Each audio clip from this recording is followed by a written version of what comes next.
Don't sit in the comfy chair. Don't allow yourself to get into a position where you're not challenged and you're not constantly being asked questions of to deliver the best for you, because that's where you will start to stagnate and you'll not be able to be the best version of yourself. It's the Health in the Real World podcast. It's time to start the show with Chris Janke as your host. Here to give you everything that you need when it comes to fitness strategies. We keep it simple and easy. It's your roadmap to get healthy. You don't need equipment and you don't need a gym. Just the right strategies to get you fit and trim.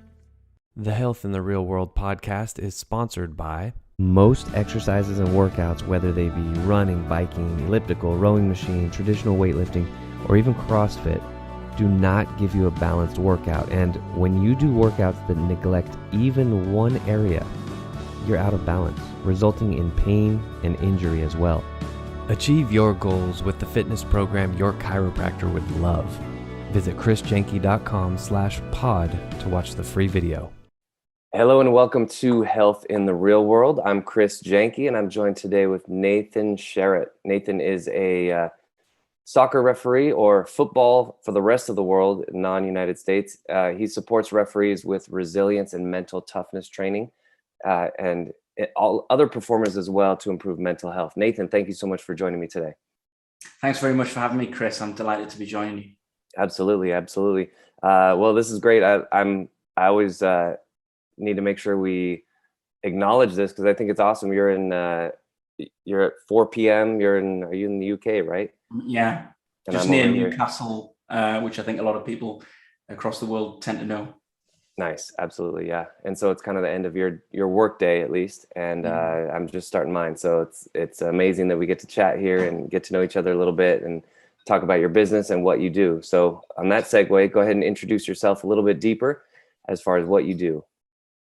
Okay, so I'm managing director of a business that I set up around 3 years ago called The Third Team, and we work with referees across the world now, and I've got a number of clients in the United States, as I was telling you, Chris, before we started here, but also in Australia, New Zealand, across sort of Southeast Asia, Africa, and of course continental Europe as well. We have a lot of clients that I work with on both an individual and a group basis.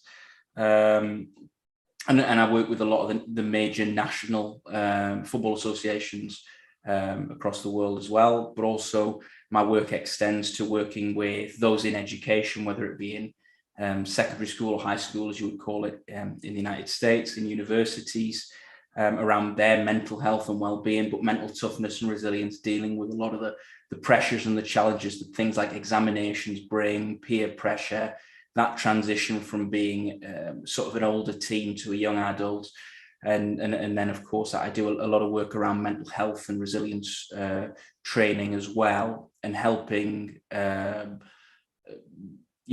people who work in industry such as, law firms, accountancy firms, things like that, helping them deal with stress and pressure within their workplace and getting them to work a little bit smarter so that they can work more effectively in teams. And it's not all down to one individual or another who ends up being a sort of a workhorse that's flogged, if you like. Right. That makes a lot of sense. A lot of things came up for me as you were talking. One, I would imagine that your experience with sports probably sort of led you into this. Is that right? Is there a story behind that? Chris, there's a really good story behind that, Chris. Nice. I was refereeing a game probably about 6-7 months before I set up my business, where two players assaulted each other, just totally out of the blue. It was a game that it was very, very far apart in terms of scores. So the game was sort of fizzling out, if you like, because one team had dominated throughout, and it was towards the end of the game. And I'd been refereeing for probably 4 or 5 seasons at this stage, and I thought I'd seen quite a bit, and I was quite battle hardened to a lot of the pressures and stresses that we'll have as referees. But I saw one player assault another player, and all of a sudden I was having really intrusive thoughts and flashbacks. The the actual assault led to a criminal investigation, and I was helping the police to, work through it by obviously being the responsible person as the referee there and helping them. But obviously in the days that followed, I was having really intrusive thoughts and flashbacks, and I realized that my network in terms of refereeing wasn't one that was well enough established and well enough built up to actually kind of get that support that I needed at that time. And my fallbacks in terms of support were not there, just through sort of an incidental situation. It was not really anybody's fault, but it was one of those things. And so that's why I'm really, really passionate in the work that I do now about trying to point out to the referees, if that person's not available to support you at that given time, then there's another person, and there's another person, and another person. We're trying to use as many people as possible, because in this country, we lose on average 10,000 referees a year, and we've only got just over 30,000 in this country. And the picture is very much one of the same. Obviously we make roughly back the same numbers, but when you lose an experienced people who got a lot of quality as referees, it's not a good situation. So a big part of the work I do with football associations is about retention and keeping referees and giving them that support, because I think there's so many really, really good football associations out there that can support referees on a technical level, such as applying the laws of the game. But actually, when it comes to looking after the individuals and giving them tools and strategies to manage situations when they're under pressure, I feel I'm a really good consultant to them to come and help those referees with those challenges. Right. That's awesome. So basically, you experienced something that was sort of outside of your kind of day-to-day comfort zone. You didn't quite know how to handle it, which, soccer referee or not, a lot of people will go through that. So how do you take that to the next level into the business environment? So you have, business people who are maybe getting burnt out, or maybe they're not, like you mentioned, they're not using the whole team. They're sort of taking everything on their own shoulders. How do you take those concepts that you learned on the field and then sort of transfer those into that environment? Well, a lot of them come around my education and my upskilling, in relation to the work I did around mental health first aid, but also the work that I did when I became a mental toughness practitioner, an NLP practitioner. All these skills, they've come into sort of a melting pot, really. And I use real sort of areas of real importance, such as confidence and control and things like that. And I think that they're big factors, Chris, like you touched on there, in terms of it being around one person or another person. I think there's a lot of people who either don't want to share that because they take such a personal pride over the work that they do, that they feel that almost nobody else is good enough.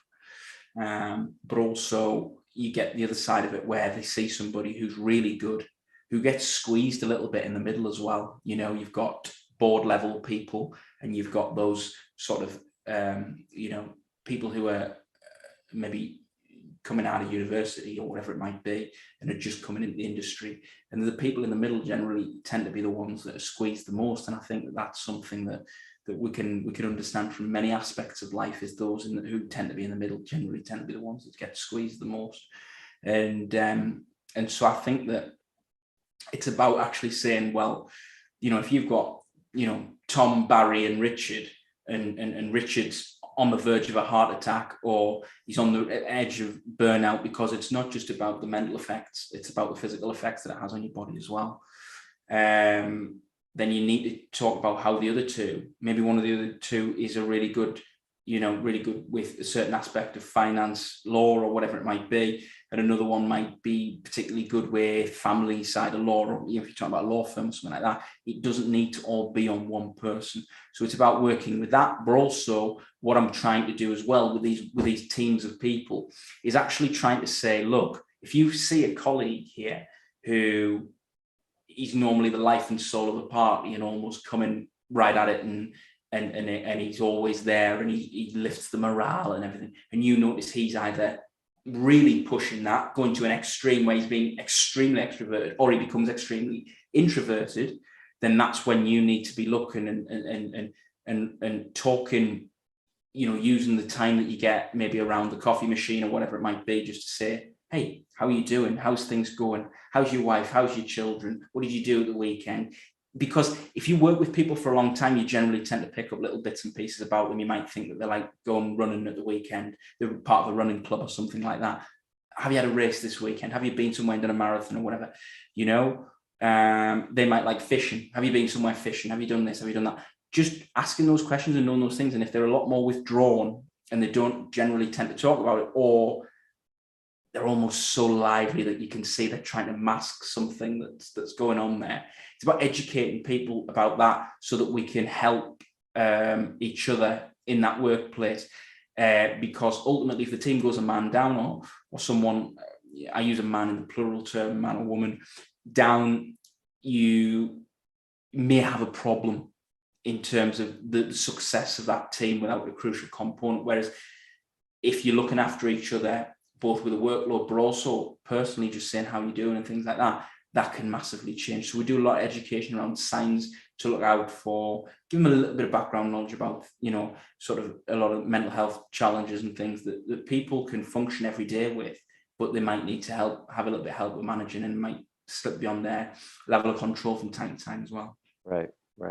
That's great. So you mentioned kind of like that person who sort of withdraws and they kind of go down, or that person who goes and they're kind of overcompensating, they're going up beyond what they normally would do, and looking for somebody or looking for that in somebody else. Would you say, like, personally too, we can look at that in ourselves, like, where am I? I would imagine, I mean, actually, I should ask you like this. Do you find that it's hard for people to ask for help? Like if they are at that point, where they realize they're shouldering too much of the responsibility. Have you seen people like kind of resist asking for help? Like, no, I could do this alone. And if they do if they are open to asking for help, how would they go about doing that to enhance their mental health? I think that what you find, Chris, is you find a lot of differences in terms of where people are in their lives and things. So with a lot of my football work that I do, we have generally I tend to work with a lot of younger officials, more than older officials. And with the generation, I think it's a generational thing. With that generation of people, I think it's a lot easier for them to actually put their hand up and say, hey, look, I'm struggling a little bit here. I need a little bit of help. I found this a little bit more difficult. And I'm feeling this way, or I'm feeling another way. Whereas I think that when you go into more established circumstances, when I do a little bit more work in the corporate space and things like that, I think that what you tend to find is that the members of staff are a little bit more resistant to asking for help, because I think particularly in Britain, we've had this stiff upper lip rhetoric, which is a load of nonsense, and it's actually really dangerous for our mental health and well-being to try and just soldier on and not admit that we're struggling.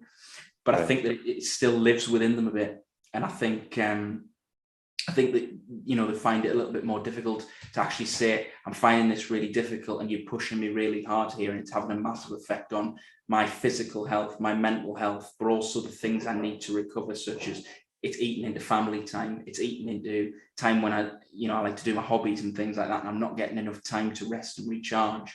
And that's where you find it. So I really think that, which is a really pleasing thing. I'm 24 years old, and I like to think that people in their 20s and 30s at the moment are really getting better at asking for help and holding their hands up and saying that they're struggling. But I think 40s, 50s, and 60s people who are in the workforce, they're a little bit more resistant to doing that because it never was the way, and it wasn't really accepted, particularly I think when they were growing up, and when they look at their parents' generation and even their grandparents' generation, it was very, very much a different world. Yeah, I would agree with that. I'm 41, and I think I would fall more on the side of maybe it's a little bit more challenging for me to ask for help, because I think there is sort of that, not only the soldier on, but hey, at the other side of this, I'm going to be much stronger because I'm going to go through this battle. And there's, of course, you want to sort of walk the line, right? Like, if it's too easy, then the company might not even need you. It's like you're not doing any work. If it's too hard, like, hey, maybe we should hire another employee or two to shoulder some of my burden, because one person should not be asked to do this much work. And like always, it's a balance, right? Just like what you were talking about with the behavior of an individual. If they go, higher than normal and they're overcompensating or they're withdrawing, there's always a balance, right? Each one of us has sort of that balance point. And like you said, where you work somewhere long enough, you sort of get to know the people, where their balance points are, sort of what they're like and what their behavior is, and how to sort of navigate that. I want to go real big picture, Nathan, about, I want to put you in front of a graduating class at a university, and you're the motivational speaker, and your job is to give, let's say 1 to 2 minute motivational speech on how they can get the most out of their lives. So you can go real big picture, different life principles that you've learned, different ways that you feel somebody could approach their life to make the most out of it. I think that I would definitely start by telling them that, one of the great phrases I've heard, over time is, don't sit in the comfy chair. So I think that it's one of my things that I've taken on as well, because I really, really like that concept of don't sit in the comfy chair. So it's something I would be absolutely telling the students as they graduate, is don't sit in the comfy chair. Don't allow yourself to get into a position where you're not challenged and you're not constantly being asked questions of to deliver the best for you, because that's where you will start to stagnate and you'll not be able to be the best version of yourself. I think that the other thing that I would be telling them is I would be talking to them massively about almost if it doesn't feel maybe like it's the right thing, to maybe go with it up to a point, because you never know where something can lead you. I never ever thought, even 6 months before really I became self-employed, I never thought I'd run my own business. So I think that never rule anything out. Never think that thing could never happen, or this thing could never happen. And remember to take the rough with the smooth as well. It's not always going to be plain sailing, and things are going to pinch a little bit, like a new pair of shoes. But those shoes will not pinch forever. You will soften them and they will become comfortable. They might even become your favorite pair of shoes. So I think try not to think because they give you maybe a blister the first time you put them on that it's not right for you. Give things a chance, allow yourself to develop and see how things go. And I think that the big thing as well is really be open to relationships with different people as well, because that's where you're going to learn so much from the people around you. Never dismiss one person or another person because there's maybe a characteristic you see or feel you don't like about them. Be open to meeting everybody and understanding their perspective, because as much as it sounds like a cliche, we are kind of all on a bit of a journey, and everybody comes to you at a point in your life with different experiences. And I'm a firm believer that you can take something from everyone you meet and use it for your own good. I think we're all looking to make our own life. And part of that is picking from the strawberries, picking from the raspberries, picking from the olives, getting different bits and pieces so that your fruit and vegetable, if you like, which is the makeup of your life, is a good mix and a healthy mix and a balanced mix. Nice. Well, if you're not getting up and giving speeches already, that was your first one. And I'm proud to say we did record it, so you can look back on it and check it out. A lot of wisdom in that. You're only 24 years old, you said? I'm 24, yeah, Chris. Definitely an old soul, a lot of wisdom.